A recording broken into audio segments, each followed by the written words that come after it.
Hello అండి. Welcome back to my channel. ఈరోజు ఈ వీడియోలో వచ్చేసి ఇగోండి ఇప్పుడైతే మీకు బ్లౌజ్ చూపిస్తున్నాను కదా! ఈ బ్లౌజ్ వచ్చేసి చాలా చిన్నదండి. అంటే చెస్ట్ వచ్చేసి వీళ్ళకి 28 ఇంచులే ఉంది. అలాగే నడుము వచ్చేసి 26 ఇంచీలనమాట. ఈ బ్లౌజ్ కటింగ్ చేసేటప్పుడు భుజాలనేవి జారకుండా ఉండాలంటే అంటే సన్నంగా ఉన్న వారికి అంటే నెక్ అనేది ఎక్కువ పెట్టేసామనుకోండి జారిపోతది కదా! ఏ విధంగా కట్ చేసుకోవాలనేది అయితే వీడియోలో చెప్తాను చూడండి. ఇదైతే కొల బ్లౌజ్ అనమాట. సో, చూసారు కదా ఎంత చిన్నగా ఉందో. నడుము గూడా ఎంతుంది 3 ఇంచీలే ఇట్లా వచ్చిందండి ఈ బ్లౌజ్. సో, ఇప్పుడు ఈ కొల బ్లౌజ్ ఇచ్చారు కదండీ! దీని ప్రకారం కొలతలు తీసుకొని నేను బ్లౌజ్ అనేది కటింగ్ చేసి చూపిస్తాను. వీడియో అయితే చివరి వరకు చూడండి ఫ్రెండ్స్. వీడియో నచ్చితే ఒక లైక్ చేయండి. ఇకండి చూసారు కదా! వీళ్ళ చెస్ట్ వచ్చేసి ఎంతుంది ఒకవైపు 14 ఇంచెస్ వచ్చిందనమాట. టోటల్‌గా 28 వీళ్ళ చెస్ట్ అనమాట. సో, పూర్తిగా అయితే మీకు కొలతలు కూడా కొలుస్తూ చూపిస్తానండి. ఇగోండి ఈ బ్లౌజ్‌కొచ్చేసి కొంచెం వర్క్ లాగా ఇచ్చారు. సేమ్ కలర్ థ్రెడ్ తోటే ఇట్లా ఇచ్చారండి. చూసుకోవాలి ఇది కరెక్ట్‌గా అంటే ఒరిజినల్ వైపు పైకి వచ్చేటట్టుగా చూసేసుకొని మనమైతే స్టిచ్ చేయాలండి. అయితే ఇప్పుడు మార్కింగ్ అనేది నేను లోపల సైడ్ అనమాట వేస్తున్నాను. మీకు కనిపించాలని చెప్పేసి. ఆ వర్క్ మీద వేస్తే అంత క్లియర్‌గా రాదు అందుకోసం. సో, ఫోల్డింగ్ అయితే చూసారు కదా! మన వైపు ఫోల్డింగ్ చేశాను. ఓపెన్స్ అనేవి ఎదురుగా ఉన్నాయి.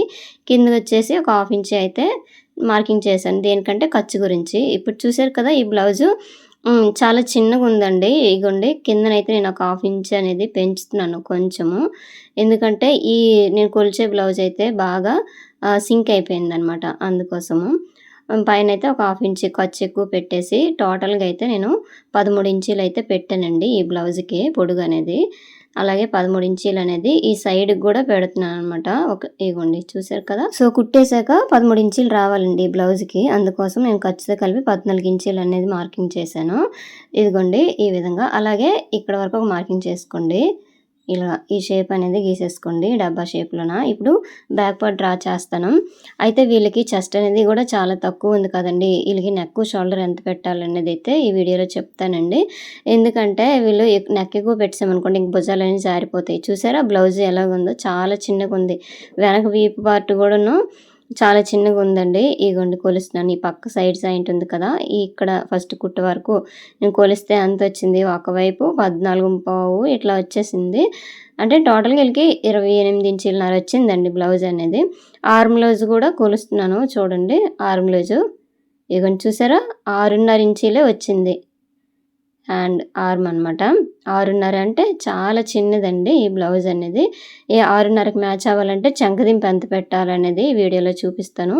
అలాగే నడుము కొలత కూడా కొలుస్తున్నానండి. నడుము వచ్చేసి ఇగోండి చూసారు కదా! 26 ఇంచీలనమాట. 26 ఇంచీలు వచ్చేసి నడుము సైజు. ఈ సైజు వాళ్ళు ఎవరైనా ఉంటే ఇప్పుడు సేమ్ మెజర్‌మెంట్స్ తోటి ఇట్లా మార్కింగ్ చేసుకోండి. ఆర్మ్ పావుకి అలాగే 1 ఇంచ్ ఖర్చుకి 2 ఇంచెస్ డాట్స్‌కనమాట. చెస్ట్ వచ్చేసి ఎంతుంది 28 ఇంచీలు ఉంది కాబట్టి సో, 7 ఇంచీలకి ఒక మార్కింగ్ చేసుకోండి. తర్వాత 2 ఇంచెస్ అంటే ఖర్చు మన ఇష్టమేనండి. 1½ అయినా పెట్టుకోవచ్చు. లేదంటే 2 ఇంచెస్ అయినా పెట్టేసుకోవచ్చు. నేనైతే 2 ఇంచెస్ అనేది పెడుతున్నానండి. సో, తర్వాత వచ్చేసి వీళ్ళ నెక్ అనేది జారిపోకుండా ఉండాలంటే ఈ చెస్ట్ వచ్చేసి వీళ్ళు తక్కువే కదండీ! అందుకోసం నెక్ అనేది జారిపోకుండా ఉండాలంటే 2 ఇంచుల కంటే కొంచెం తక్కువ ఇచ్చానండి. ఒక 2 గీట్లు. అలాగే ఖర్చుకి ఒక పావు ఇంచు ఇచ్చాను. చిన్న షోల్డర్ అంటే ఎంతుందో అంతైతే పెట్టేసి ఒక 1/2 ఇంచ్ ఖర్చుకి ఇచ్చాను. టోటల్‌గా ఎంతంటే వీళ్ళకి 5 ఇంచీలకి కొంచెం తక్కువ అనేది వచ్చిందండి. నెక్, షోల్డర్ కలిపి. ఇప్పుడైతే చంక డౌన్ వచ్చేసి 5.5 ఇంచులు పెట్టాను.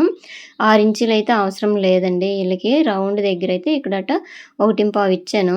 ఎందుకంటే ఈ ఆర్మ్ లూజ్ వచ్చేసి 6.5 ఉంది కదా! అందుకోసము 1.25 ఇచ్చేసి ఇలాగా రౌండ్ అనేది ఇలాగ పెట్టేసుకోండి. ఇలా రౌండ్ కర్వ్ తీసేసుకుంటే ఇప్పుడు ఖర్చు వదిలేసి కొలండి. 6.5 వచ్చేస్తే సరిపోతదనమాట. సో, చూడండి నాకైతే వచ్చేసిందండి. 6.5కి కొంచెం ఒక గీటు, 2 గీట్లు ఎక్కువే వచ్చింది.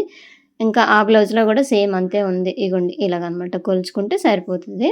వీళ్ళకి ఖర్చు చూపిచ్చాను కదా! 5.5 ఇంచీలు చంక డౌన్ అనేది పెట్టానండి. తర్వాత వచ్చేసి ఇగోండి వెనక వీపు పొడుగొచ్చేసి ఇట్లా మార్కింగ్ అనేది చేసేసుకోండి. ఇక్కడ కిందన ఖర్చు ఉంచాను కదండీ కొంచెం పొడుగు. అక్కడ వరకు ఉంచేసి ఇలాగ పెట్టేసుకోండి. ఎంతొచ్చింది వీళ్ళకి 10 ఇంచుల దగ్గర వచ్చేసిందండి. ఈ వీపు దగ్గర ఇక్కడ రౌండ్ రావడానికి 2 ఇంచులైతే పెట్టాను. మరీ ఎక్కువ రౌండ్ అయినా వీళ్ళకి బాగోదు. ఇలాగా షేప్ గీసేయండి. ఇందులోనే నెక్ రౌండ్ అనేది ఇచ్చేయండి. బ్యాక్ రౌండ్ అనేది 2 ఇంచెస్‌కి ఇట్లా మార్క్ చేసుకొని ఒక పావు ఇంచి సైడ్‌కి ఇట్లా పెట్టేసి మన హ్యాండ్ తోటి ఇలా రౌండ్ అనేది ఇచ్చేయండి. లేదంటే కర్వ్ స్కేల్ ఉంది కదండీ! దాంతో నేను రౌండ్ ఇచ్చేసుకుంటే సరిపోతది. వీళ్ళకి సెట్ అయిపోతదండి. ఇలా సరిపోద్ది. తర్వాత ఈ డాట్స్ పొడుగొచ్చేసి 3.5 ఇంచులకైతే ఇట్లా మార్కింగ్ చేస్తున్నాను. ఇది చాలా చిన్న సైజ్ బ్లౌజే కదండీ! ఈ మెజర్‌మెంట్స్ తోటి థంబ్‌నెయిల్ పెట్టాను కదా! ఈ మెజర్‌మెంట్స్ తోటి ఎవరిదుంటే సేమ్ నేను ఇప్పుడు చెప్పే ఈ విధంగా కటింగ్ చేసుకుంటే భుజాలనేవి అస్సలు జారవండి. ఇగోండి ఇప్పుడు చెప్తున్నాను కదా! ఏంటంటే ఇక్కడ భుజాలు జారకుండా ఉండాలంటే ఇలా కొంచెం క్రాస్‌గా కట్ చేసుకుంటే సరిపోద్ది పీసు. సో, అయిపోయిందండి. ఇప్పుడు బ్యాక్ పార్ట్ అయితే అయిపోయింది కదా! సేమ్ మనం మార్కింగ్ ఎలా చేసామో అదే మార్కింగ్ మీద ఇలా కట్ చేసుకొని వచ్చేయండి. ఇగోండి ఇలాగా నీట్‌గా ఇలా కట్ చేసుకొని వచ్చేయండి. మనము కటింగ్ చేసేటప్పుడు ఎలా కట్ చేస్తామో కుట్టేటప్పుడు కూడా కొంచెం చూసుకోండి కుట్టేటప్పుడు. సైడ్‌ని ఇగోండి ఇక్కడ ఆది బ్లౌజ్ ఉంది కదా! ఆది బ్లౌజ్‌తోని ఒకసారి చెక్ చేసుకోండి సైడ్ కరెక్ట్‌గా ఉందా లేదని. సో, ఈ సైడ్‌కి కొంచెం ఇలా లోపకి ఒక హాఫ్ ఇంచ్ వరకు ఇలా తీసేయండి. అంటే ముడతలు రావండి.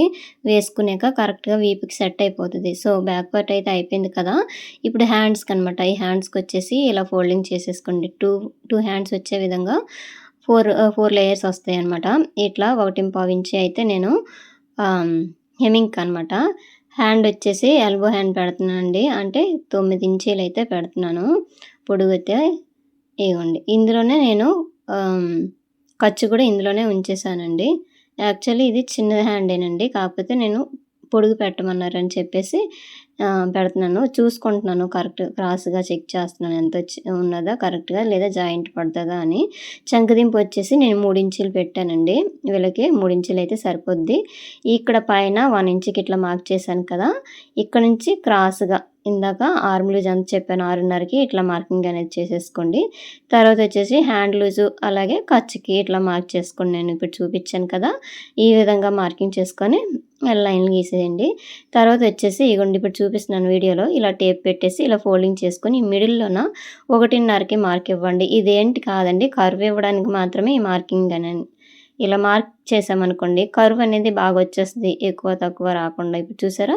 ఈ స్కేల్ తోటి ఇట్లా గీసేసుకున్నామనుకోండి నీట్‌గా వచ్చేస్తదనమాట ఈ షేప్ అనేది. ఇది బ్యాక్ కర్వ్. హ్యాండ్‌కొచ్చేసి బ్యాక్ కర్వ్. ఈ మిడిల్‌లోకి ఒక హాఫ్ ఇంచ్ ఇచ్చేసుకోండి. ఇది చాలా చిన్న బ్లౌజే కదా! హాఫ్ ఇంచి లో కటింగ్ అనమాట. ఇలాగ ఇచ్చేసుకొని కట్ చేసుకుంటే సరిపోతది.